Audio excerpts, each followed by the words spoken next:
Conéctate con nosotros, búscanos en Instagram como Radio U Central, revive tus programas favoritos en nuestro canal de YouTube y visita nuestro sitio web radio.ucentral.cl. Radio U Central 107.1 FM y radio.ucentral.cl presenta Diálogos Culturales, un espacio donde las expresiones artísticas reflexionan acerca de su rol. Conduce Franco Mucio.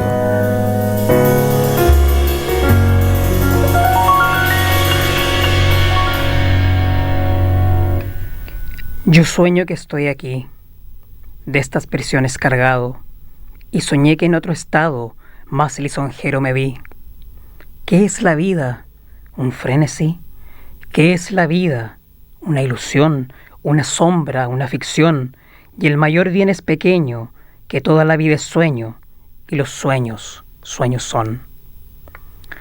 Con la última parte del soliloquio Segismundo de la inmortal obra de Calderón de la Barca, La vida es sueño, damos inicio a una edición especial de Diálogos Culturales, en donde, de la manera más sencilla y también honesta, intentaremos homenajear la vida de quien nos dejara la semana pasada, el gran actor Héctor Tito Noguera, quien a sus 88 años partiera de este lado de las cosas.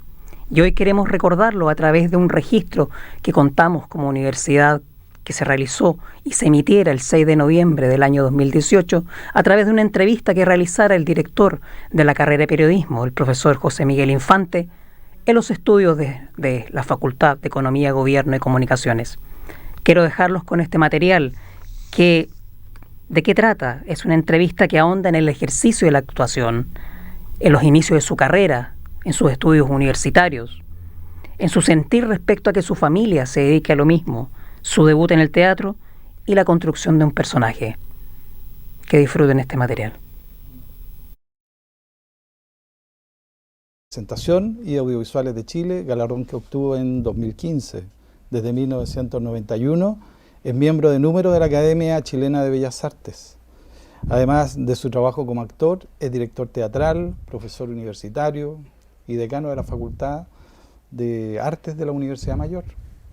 Se ha ganado el cariño y el respeto del público por sus personajes de televisión, como Federico Valdivieso en la telenovela Sucupira, como Ángel Mercader en Machos, por sus actuaciones en clásicos como La vida es sueño de Calderón de la Barca, entre otros. Fue nombrado por el público del programa de televisión nacional Chile Elige en el año 2006 como uno de los mejores actores de todos los tiempos. Gran parte de su trabajo teatral como actor, director, artístico, profesor, lo desarrolló en el Teatro de la Universidad Católica, donde también fue su director y subdirector. Como actor de teatro ha integrado diversas compañías como el Ictus, el Teatro de Comediantes y Teatro Q. Obtuvo el premio APES como mejor actor principal en 1996, 2000 y 2003 por sus roles en Sucupira, Romané y Machos. Este es parte de una apretada síntesis de la destacada trayectoria de nuestros invitados. Bienvenidos a Universidad Central. Muchas gracias, muy amable. Así que contento de tenernos en nuestra casa. Recepción tan cariñosa. Bueno, queremos explorar en su vida, conocer un poquito de cómo ha sido esta llegada también al mundo de las artes, de la cultura. Y bueno, usted es ignaciano. ¿Qué recuerdos tienes de su colegio? Bueno, tengo mucho porque estuve 10 años del colegio, 10 u 11 años. Y entré ahí desde primero de preparatoria y llegué hasta el último año, que era sexto año de humanidades en la época. Así que hice prácticamente toda mi carrera escolar ahí. Antes estuve en un colegio, en fin, para niños, pero ya a los 7 años y algo, casi cerca de los 8 años, ya entré al Colegio San Ignacio y ahí me quedé hasta el final. Y entré al Colegio San Ignacio porque la verdad es que yo incluso desde antes de los 8 años sabía, desde muy niño, que ese iba a ser mi colegio, porque mi padre, que murió cuando yo tenía 2 años, 8 meses, siempre decía y pidió que yo estudiara en el colegio San Ignacio porque él había estudiado ahí. Entonces siempre supe que ese iba a ser mi colegio.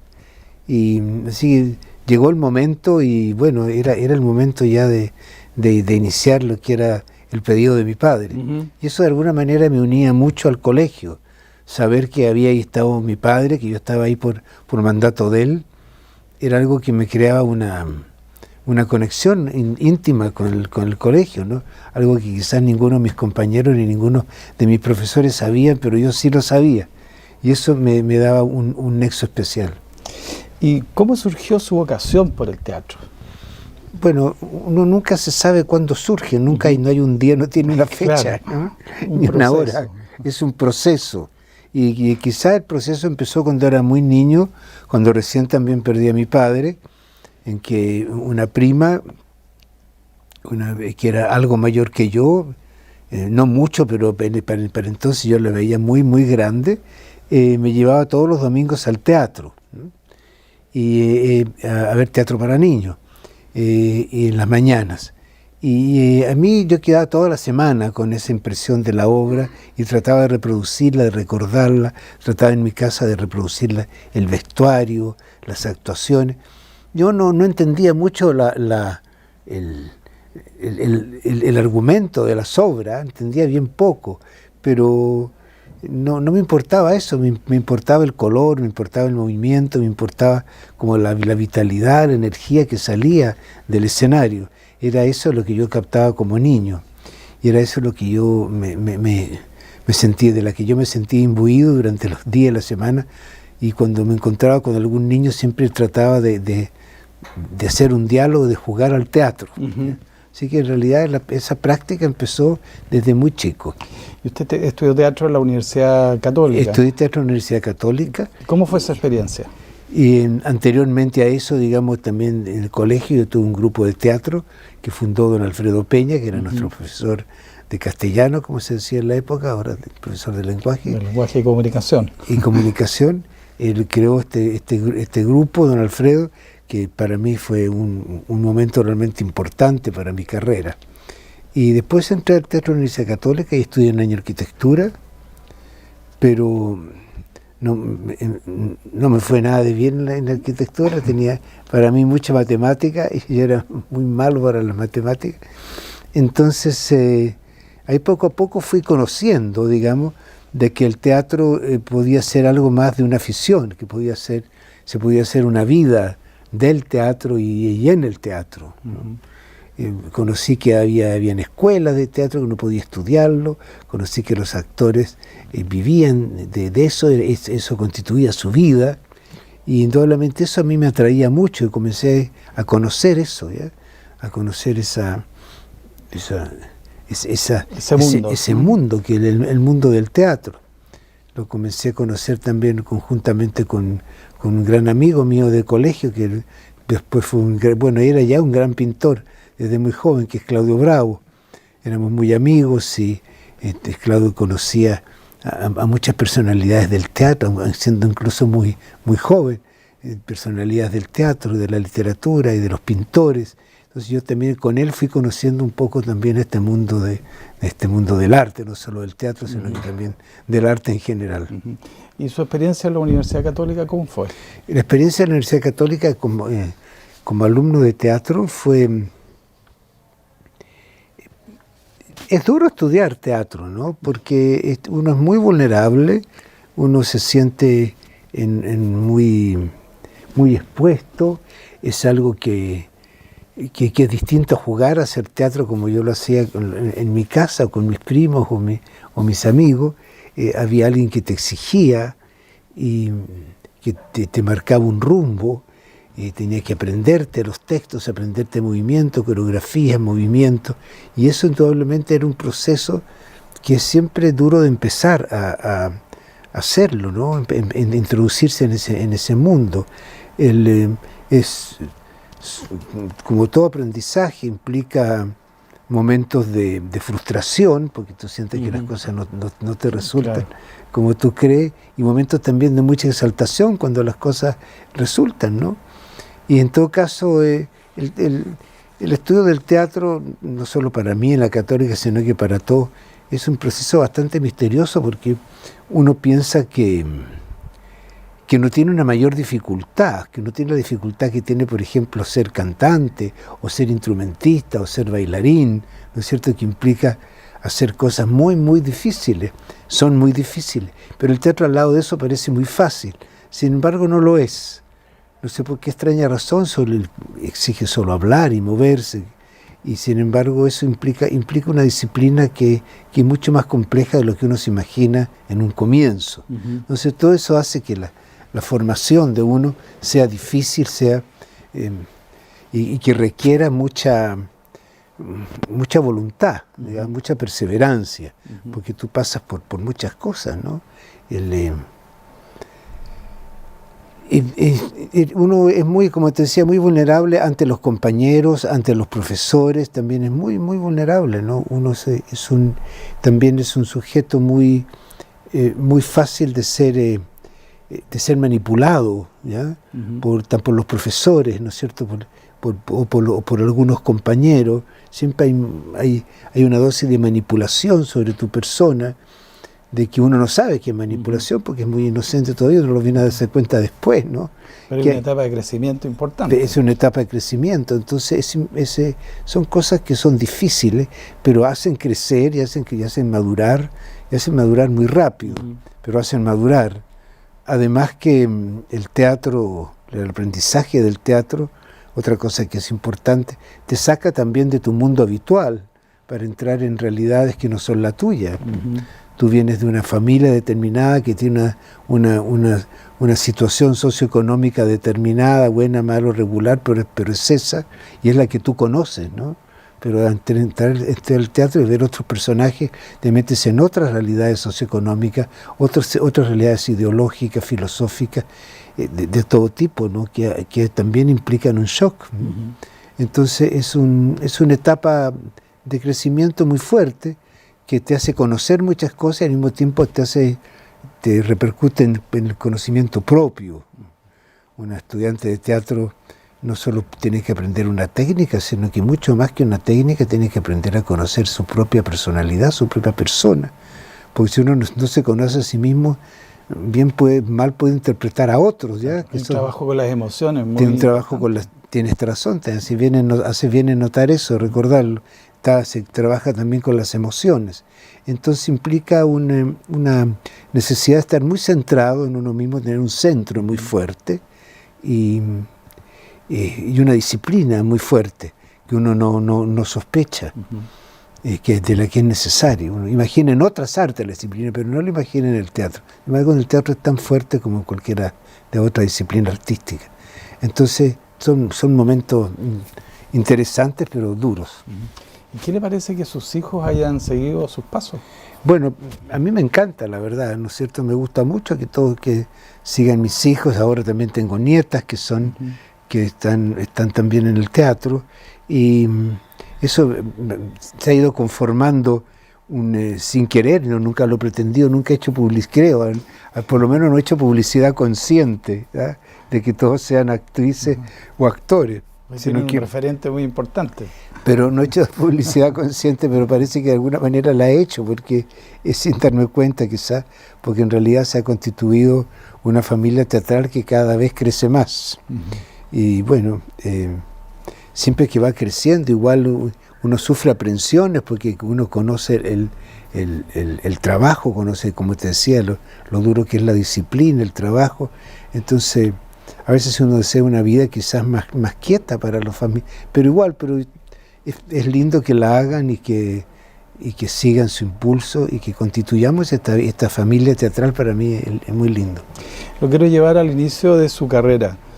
¿Qué recuerdos tiene de su participación en las fotonovelas de Cran y Cineamor? Cuando dan estos primeros pasos, Eso surgió, las fotonovelas surgieron a través de como una forma publicitaria, como una forma de marketing para una película que yo hice que Deja que los perros ladren. Yo estrené en una obra de Sergio Bodanovich que se llamaba Deja que los perros ladren en el Teatro de la Universidad Católica y que tuvo mucho éxito. Fue mi segunda obra en que hice un papel protagónico en el Teatro de la Universidad Católica. Y entonces el éxito de la obra llevó a que un productor de cine, que era don Guido Vallejo, quisiera hacer la película. Entonces se filmó la película, yo fui el único del elenco teatral que quedó en la película, el resto del elenco fueron actores que no estaban en el elenco teatral. Y una vez que la película estaba hecha, bueno, no existía en esa época la televisión, o sea, existía la televisión, pero no era de dominio público, Claro, era incipiente, no estaba en todas las casas, estaba en una que otra casa muy privilegiada, digamos, ya, pero no era algo común como puede haber sido una radio, ¿verdad? Entonces se hizo la película, y antes de distribuirse la película, don Guido Vallejo me dijo que para él iba a crear una razón para el público para que viera la película. Él decía que la película estaba muy bien hecha, apreciaba mucho la labor de Naum Kramarenko, que fue el director de la película, a mi modo de ver un excelente director. Y entonces don Guido Vallejo, que era el productor, dijo que era necesario darme a conocer al público para que la gente fuera. Y para eso creó una revista de fotonovelas que no existían en Chile. Existían sí en Argentina. Y llegaban algunos ejemplares acá, muy pocos, y eran en realidad escasos, pero alguna gente los veía. Pero don Guido determinó crear esta revista de fotonovelas. Muy visionario para la época. Se llamaba Cine Amor. Y además él era dueño de muchas otras revistas. Algunas revistas algunas eran revistas así picarescas, ¿no? Como, a lo mejor los títulos, pero o de comentarios de farándula, o comentarios sobre el cine en general, no sobre el teatro, pero sí sobre el cine internacional, porque el cine chileno era muy, muy escaso. Y entonces él me hizo hacer 2 o 3 de estas fotonovelas para la revista Sin Amor, que era su empresa, y ahí esas fotonovelas tuvieron inmediatamente una gran respuesta, sobre todo una enorme respuesta femenina, entonces lo cual para mí era muy grato, y de ahí, digamos, y ahí seguí haciendo fotonovelas un buen tiempo, y seguí entré al teatro, seguí en el teatro, y había entrado, pero al mismo tiempo tenía M-Cassette, y comenzaron a llegar mis 2 primeras hijas, entonces también era una fuente de entrada importante. ¿Y cómo fue su debut en el teatro? Mi debut en el teatro profesional, digamos, porque yo antes en el teatro del colegio hice muchas obras con don Alfredo Peña. Pero mi debut en el teatro profesional fue en una obra, en un musical del Teatro de la Universidad Católica, el Teatro de Ensayo, que se llama, la obra existe todavía, se llama Esta señorita Trini, que era de Carmen Barros y de Luis Alberto Eiremans. La música y las canciones eran de Carmen Barros y el texto era de Luis Alberto Eiremans. Y ahí debuté haciendo papeles, hacía varios papeles pequeños, algunos de comparsa, algunos de papeles de grupo, y ahí, pero fue una larga temporada porque la obra fue muy exitosa, la obra viajó por todo Chile, entonces fue una experiencia importante esa primera obra. ¿Y dónde se siente más cómodo? ¿En el teatro, en el cine o en la televisión? Son tan distintas las cosas que cuesta decidir, ¿no? La verdad es que me gusta hacer las 3 cosas, y en las 3 lo paso bien, ¿ya? Ahora, el teatro, lo que tiene el teatro de lindo, además de lo que sabemos que tiene, digamos, el contacto directo con el público, que siempre se dice y se conoce, está también el hecho de que el actor es mucho más responsable en el teatro de todo, ¿ya? En la televisión o en el cine, el actor está la edición, en fin, hay muchos aspectos, sobre todo la edición. Una buena edición te puede armar una buena actuación, ¿ya? ¿Verdad? Y ahí son conocidos muchos los casos. Y entonces es muy distinto. El cine te puedes equivocar, se repite, se va haciendo gesto a gesto, toma a toma. El teatro es de corrido. Entonces, indudablemente, el riesgo que tiene el teatro es mucho mayor que en el cine y en la televisión. Y eso indudablemente ese riesgo lo hace más atractivo.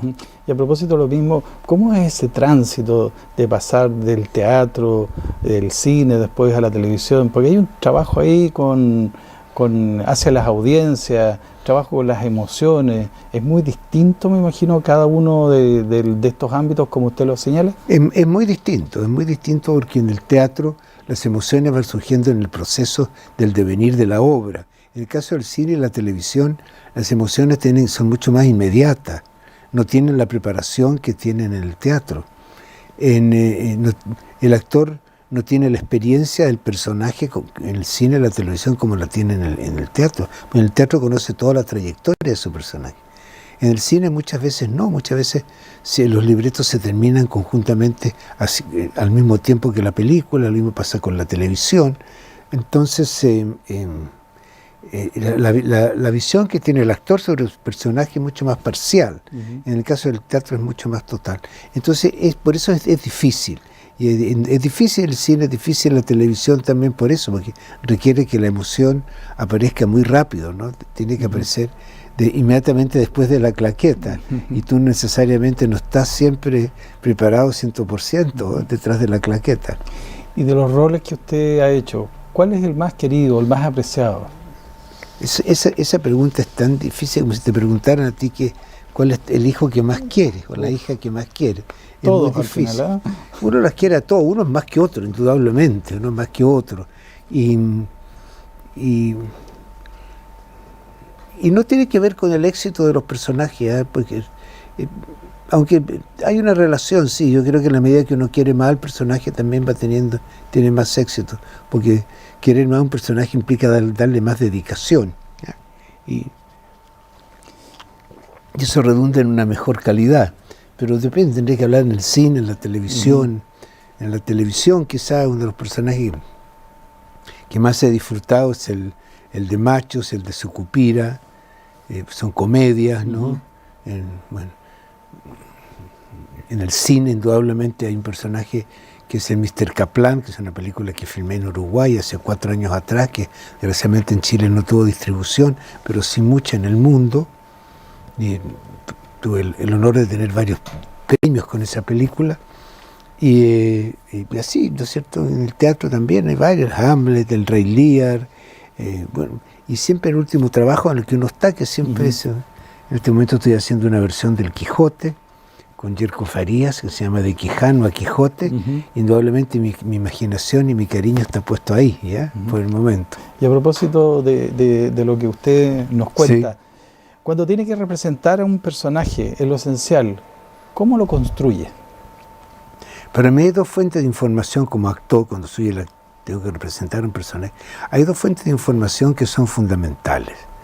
3 quizás. Uno que es el texto, lo que está escrito en el texto. Me parece que un actor tiene que saber leer un texto. Saber leer un texto implica saber cuáles son las relaciones de todo tipo que existe al interior, todos los links, para utilizar un idioma más virtual,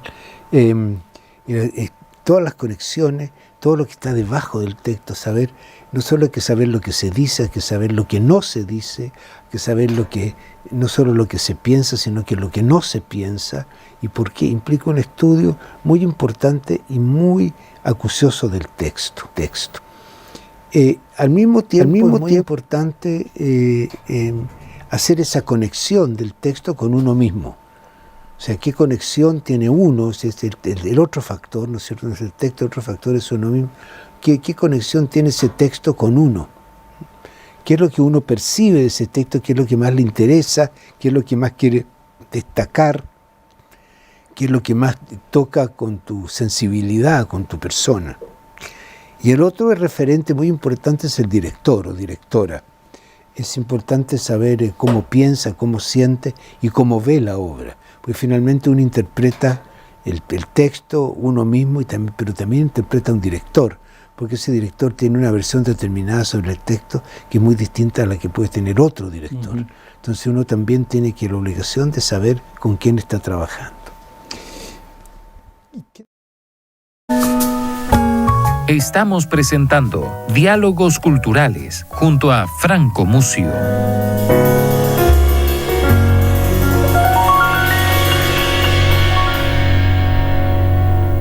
Estamos realizando una edición especial de Diálogos Culturales en homenaje a Héctor Noguera.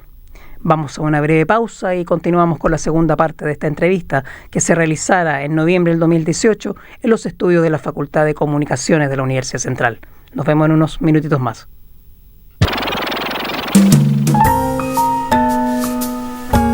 Estamos presentando Diálogos Culturales junto a Franco Mucio.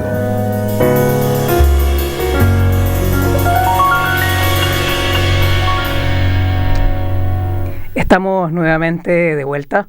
Les quiero contextualizar que lo que escucharon fue la canción Multirricachón de Chancho en Piedra, en la cual Héctor Noguera realizó una colaboración mediante su participación en el videoclip. Así que esa es la razón por la cual nos fuimos a esa pausa musical. Y en esta segunda parte de esta entrevista que realizará el profesor José Miguel Infante, nos vamos a encontrar con lecturas contemporáneas de los clásicos que interpretara Héctor Noguera, acercamiento del teatro a los nuevos públicos, una visión crítica respecto del rol del Estado en las manifestaciones culturales y la valoración del arte por parte de la sociedad. Continuamos con este homenaje al gran Héctor Tito Noguera. ¿Qué desafío representa para usted interpretar clásicos como La vida sueño de Calderón de la Barca o en el caso del cine Subterra de Baldomero Lillo? ¿Cómo ha sido esa experiencia? Bueno, lo que pasa es que las obras clásicas como las que tú mencionas, José Miguel, son obras que por eso son clásicas, ¿no? Porque están siempre presentes, siempre están ahí y siempre tienen una lectura contemporánea. Lo importante es saber descubrir eso, ¿no? Descubrir lo contemporáneo de cada una de estas obras y no hacer un montaje histórico. Eso es historicista, por así decirlo, sino que esté ligada al mundo en que tú estás viviendo y se conecte la percepción que tú tienes del mundo de hoy con la percepción de un autor que vivió hace 5 o 6 siglos atrás, como es el caso de Shakespeare, Calderón o Lope, ¿no? Entonces, esa conexión es muy importante, pero estos clásicos son tan geniales que tú puedes tener una lectura contemporánea siempre de ellos. Y eso es lo que lo hace atractivo, ver cómo en esa relación que hay de una época pasada con la época actual y hacer que eso sea percibido desde el hoy. Y esa percepción, entregarla al público, a mí me parece muy, muy rica, muy interesante. ¿Y qué ha significado para su trayectoria profesional su participación en la destacada película del Chacal de Nahuel Toro? Bueno, eso es un tema importante. El Chacal es una gran película que se ha transformado en un clásico también del cine latinoamericano. ¿No? Fue un proyecto que yo compartí con Miguel Litín desde el comienzo, en el que yo participé también como productor allí, tuve una participación, y esa película fue hecha con actores tan importantes como Nelson Villagra, Yenda Román, Marcelo Romo, en fin, y muchos otros, ¿no es cierto? Entonces, para mí también, que era un actor joven, bueno, no tan joven, yo tenía 30 años, pero igual era importante tener ese contacto. Y me pareció que esa mezcla yo creo que El Chacal es una película muy actual, porque es una película de un género que ahora se lleva mucho, que es esa mezcla de documento con ficción, ¿ya? Lo que llaman docuficción, en que está el documento, pero al mismo tiempo está ficcionado el documento. Y creo que en esa época en que se hizo eso hubo varias películas en Latinoamérica, como sobre todo en Brasil, algunas en México, y hubo como una onda, ¿no es cierto?, de cine que era docuficción, y en eso está inserto también El Chacal, y para uno era muy novedoso eso como espectador, poder acceder a realidades que están mostradas a través de una ficción, pero no por eso se alejaban de la realidad, sino que por lo contrario parecían destacarla aún más. Y entonces fue muy, muy interesante. Sí.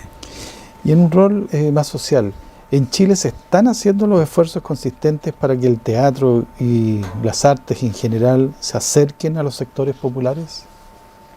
Los esfuerzos no lo están haciendo las autoridades, los esfuerzos lo hacemos nosotros, ¿eh? Los esfuerzos lo hacemos las personas que hacemos teatro, o cine, o televisión, los que estamos en este medio. Ahí sí, nosotros intentamos acercarnos lo más posible a nuevos públicos. Perdonen la publicidad, pero yo tengo Teatro Camino, que una de sus misiones es precisamente eso, ¿no es cierto?, encontrar nuevos públicos. Por eso está ubicado en una comuna como Peñalolén y no está ubicado en el centro de Santiago, precisamente para intentar comunicarse con nuevos públicos. Por eso tenemos los talleres y tenemos una misión de conexión con la gente a través de los talleres y de las obras, que es parte de la misión de Teatro Camino. Yo creo que ese esfuerzo lo hacemos nosotros, no solamente lo de Teatro Camino, sino que en general los actores, actrices, directores, la gente del medio teatral, que sí se quieren acercar a la gente, y por eso nos gusta hacer giras, nos gusta movernos, pero de parte de las autoridades, yo no diría que tienen una especial preocupación ni por la creación ni por la difusión de la cultura.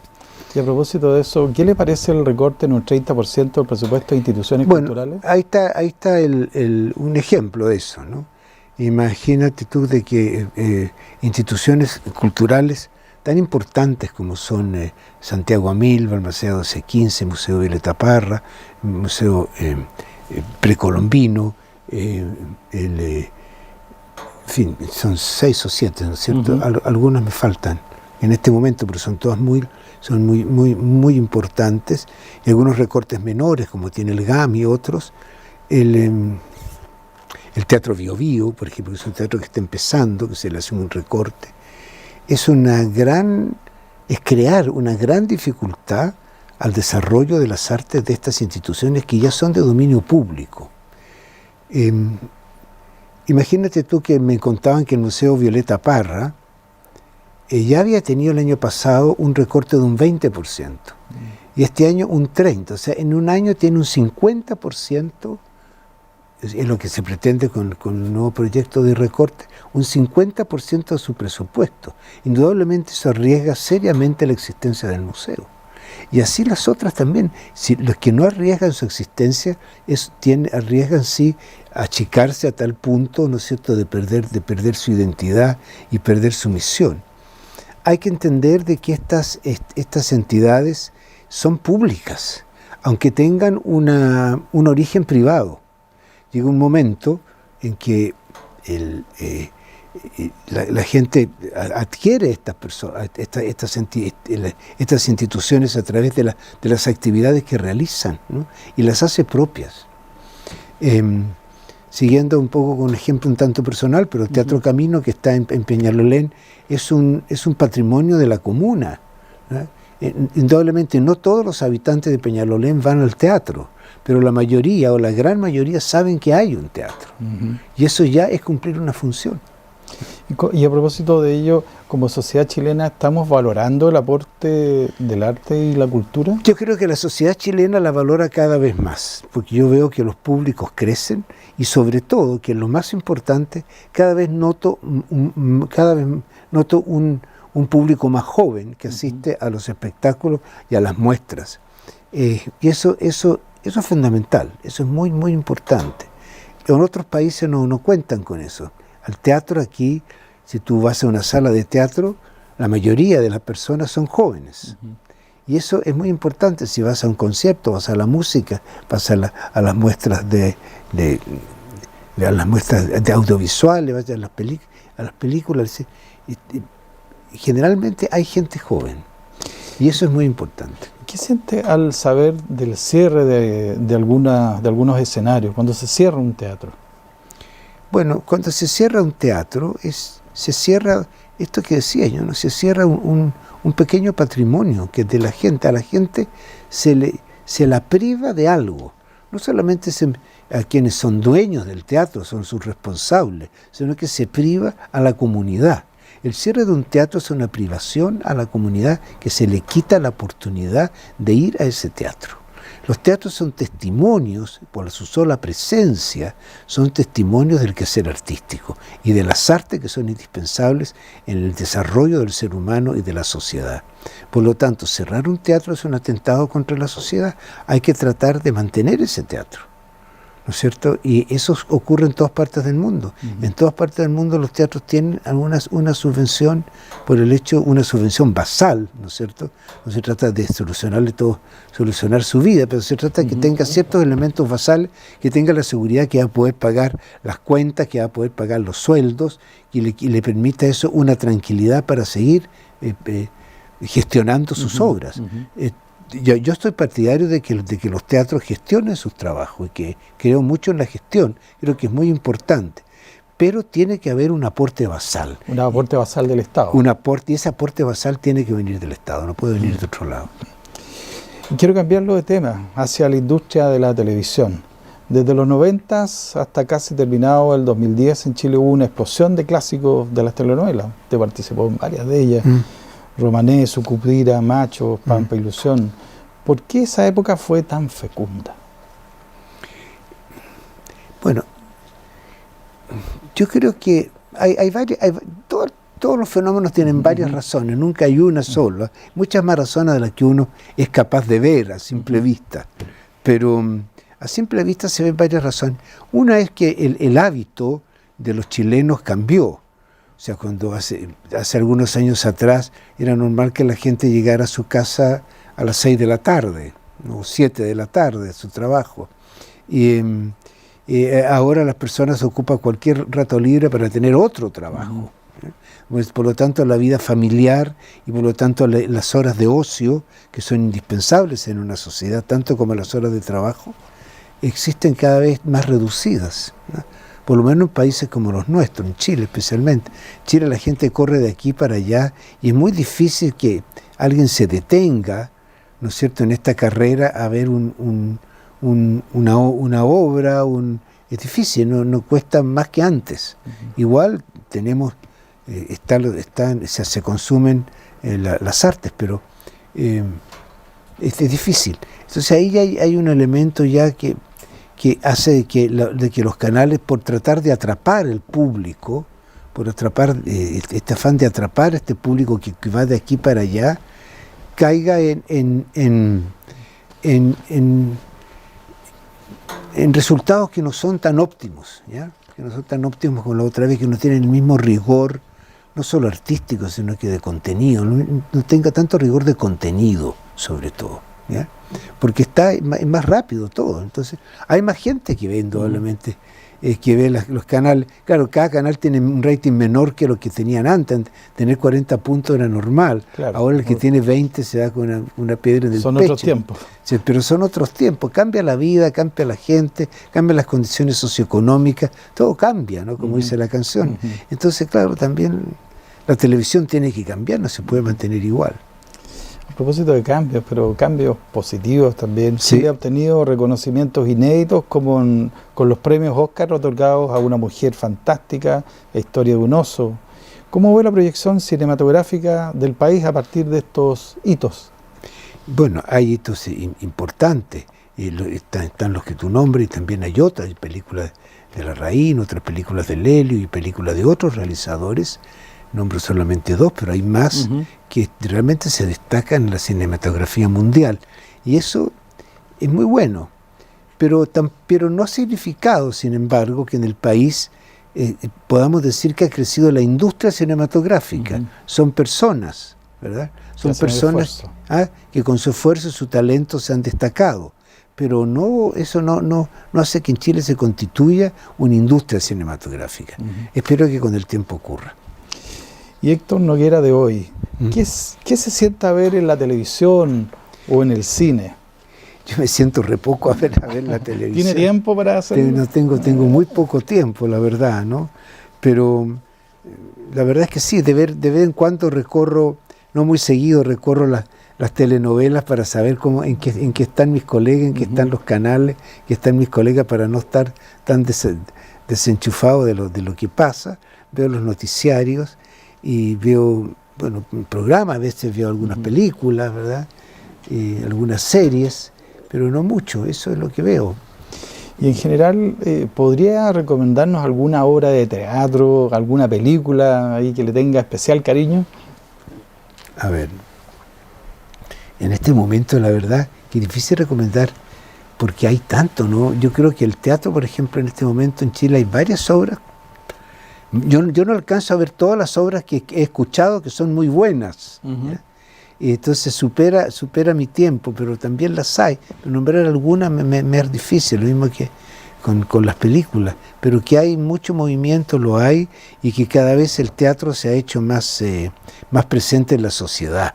Creo que eso también, y volviendo un poquito a los recortes presupuestarios, el teatro, por ejemplo, se ha hecho mucho más parte de la sociedad a contar de la labor de Santiago Amil, porque hace que hayan millones de espectadores en el teatro. Los espectáculos callejeros lo ven millones de personas, y no solo en Santiago, sino que en muchos lugares de Chile. Entonces todo eso hace que el teatro se comience a convertir en una actividad normal de cualquier ciudadano, y eso es muy importante. Y a propósito de los cambios en la industria de las comunicaciones, ¿qué opinas sobre las plataformas de streaming como Netflix, que permite ver producciones audiovisuales? Bueno, en general todo se expande, ¿no? El universo se expande también. Entonces es lógico que se expandan las artes y que se expandan todos los medios audiovisuales, que se expandan en lo normal. Es parte del desarrollo de los tiempos, es algo que es inevitable. Ya no es bueno ni malo, es un hecho que es así, y hay que vivir con eso, y es lo que hay que tratar de desarrollarlo lo mejor posible. Y eso va a seguir creciendo cada vez más y más rápido, además. Los cambios son más rápidos. Entonces hacen que tengamos que estar muy atentos para no quedarnos tan atrás.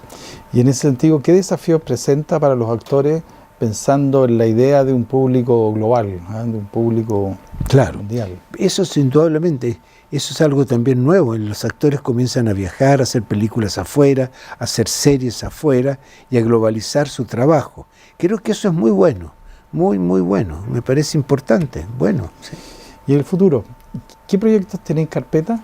Yo tengo varios proyectos teatrales y también algunos cinematográficos, pero son proyectos incipientes que no tengo ninguno tan a mano, ¿no? Pero sí en el teatro, que es así, porque en Teatro Camino estrenamos hace poco una obra que es de mi autoría, que se llama De Quijano a Quijote. Yo llevo bastante tiempo haciendo diversas versiones del Quijote, como de La vida de sueño también, y entonces esta obra es como la quinta versión que hago desde diferentes puntos de vista. Esta la comparto con otro actor, que es Yerko Farías, y ese es mi último proyecto, que dejó de presentarse hace un par de semanas en Teatro Camino, y viene en enero con Santiago Amil, y bueno, también preparando las obras que van a venir el próximo año, pero todavía son planes. ¿Y alguna recomendación para los jóvenes que se inician en el mundo del teatro? Yo creo que la recomendación está incluida un poco en lo primero que hablamos acá en la entrevista, ¿no? En la perseverancia, y que saber que es un arte difícil, complicado, que compromete a la persona, que compromete mucho, que involucra mucho a uno. Es una profesión que no tiene un horario, no termina como otras profesiones, termina a las 6 de la tarde, tú te vas a la casa y te desprendes de tu trabajo. Andas siempre con el trabajo a cuestas, siempre en tu cabeza, y eso hace que tengas una manera de relacionarte con los demás y con el mundo de una manera también distinta, determinada, pero que es linda la profesión que se lleva a cabo con perseverancia y con responsabilidad. Y le quiero pedir unas últimas palabras, porque estamos en una facultad de comunicaciones para los futuros comunicadores, para los periodistas, los publicistas en formación. Bueno, yo creo que es difícil en este momento para los publicistas, periodistas y comunicadores, pero al mismo tiempo es una linda tarea, por lo mismo que hablábamos, de la complejidad de los medios, ¿ya? Y tener que, imagínate, antes los periodistas eran periodistas para los diarios, ¿ya? Y escribían para los diarios, y no había más, ¿ya? y a veces publicaban un libro. Imagínate ahora, un periodista tiene un universo al frente enorme, enorme, y tiene que abarcar todo eso, por lo menos en alguna medida. Encontrará una especialidad, tendrá un interés en una materia más que en otra, pero fundamentalmente lo que se le presenta por delante es enorme, y es lindo tener esa gran posibilidad, esa gran expectativa, y el mundo tan cercano, ¿no? Todo el mundo tan cercano. Bueno, le damos las gracias a Héctor Noguera por acompañarnos hoy día en esta Facultad de Comunicaciones de Universidad Central de Chile, y le queremos hacer un regalito, ¿no? Un Qué recuerdo bien, de nuestra encantado. facultad, algunas mira. publicaciones que Qué bien. que tenemos Qué en la bien. Escuela de Periodismo y en la Facultad de Comunicaciones. ¿Hay tiempo para verla? Y por supuesto, Ya, para aquí verlas, está. hay dos Comunicación, publicaciones Derechos Humanos, Refugiados y Migrantes. Qué que tema es un importante. trabajo que se ha hecho con ACNUR, una publicación de una tesis también, Ya. y la otra sobre el VIH en nuestro país. Así que esperamos que... La cadena de errores que incrementó el VIH en Chile. Sí. Uy, ay, ay. Así Son temas que- muy, muy, muy importantes. Y el resto algunos Pero hay más, recuerdos, ¿eh? Hay más recuerdos acá. institucionales Y ahí. aquí en y Facultad de un- Comunicaciones, y UCE. un trabajo Ah, que qué bien, que se qué hizo bueno. también con Sí. los corresponsales. Bueno, muchos regalos. Uy, vienen más cosas. Una pelotita para hacer ejercicio. Un blog con un lápiz. Muy lindo, muy Así lindo. que Muchas gracias por acompañarnos Gracias a hoy día, ustedes. Sí, claro. y esperamos tenerlos prontamente en otra oportunidad. Espero que sí también. Muchas gracias.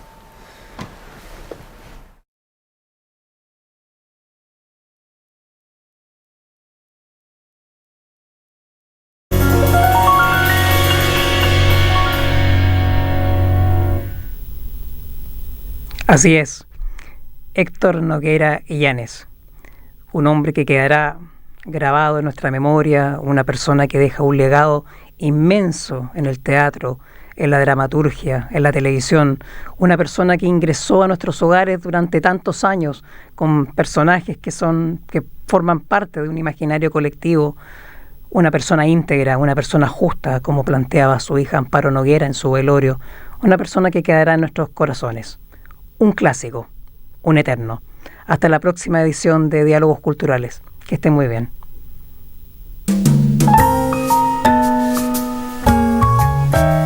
En Radio U Central 107.1 FM y radio.ucentral.cl hemos presentado Diálogos Culturales, un espacio donde las expresiones artísticas reflexionan acerca de su rol. Nos encontramos en una próxima ocasión.